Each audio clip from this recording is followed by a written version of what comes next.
when you're ranking quarterbacks, I've got him at quarterback 14. I think there's a chance Matt Ryan ends up around quarterback 14 this year, but I don't think he's the 14th most desirable quarterback to start weekly in fantasy. And here's the reason why. Matthew, what's a reasonable, like if you could put a number that you would like out of your quarterback weekly that you don't think is outlandish, but is like a reasonable average for your quarterback, what's kind of the number, that the target you're looking for? 20? I was going to say 19 to 20, yeah. Okay, so let's use 20 because it's round and even. The calculus on that for a quarterback that has negligible rushing value, and Matt Ryan had 92 rushing yards last year, right, is you're basically looking for 300 passing yards, 2 passing touchdowns, and that's a no-turnover day to get you to 20 points, right?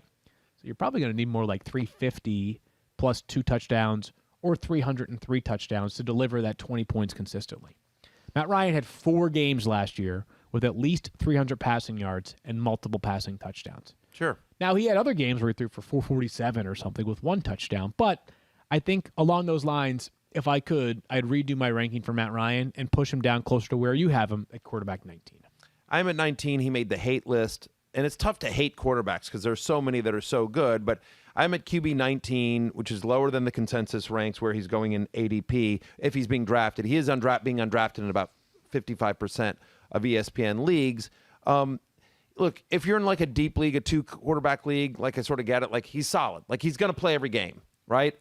But my concerns are very simply last year in games in which Julio Jones played, he averaged 22.1 fantasy points per game. Great, over the threshold we just talked about. In games without Julio, and there were 7 of them, so a decent sample size, he averaged 14.2 fantasy points per game. And I get it, you got Kyle Pitts there, and Kyle Pitts is all world, but I don't think a rookie tight end, no matter how talented, is going to be able to replace the production of a first-ballot Hall of Fame wide receiver in Julio Jones, even Julio last year, right? So I am down on Matt Ryan. I agree with you on the rushing. And the other thing is just sort of about roster construction. When you're in that range of quarterbacks, because he's going in, to the extent that Matt Ryan gets drafted in a league, he's being drafted as a QB2. He's being drafted in the 15 to 20 range of quarterbacks.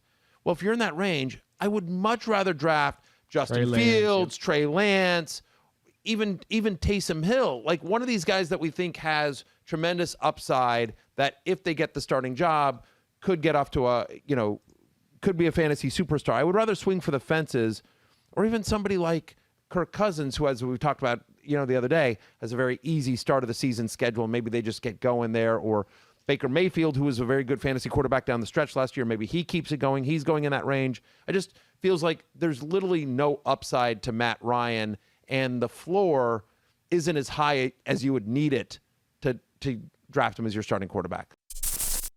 Thanks for watching ESPN on YouTube. For live streaming, sports, and premium content, subscribe to ESPN+.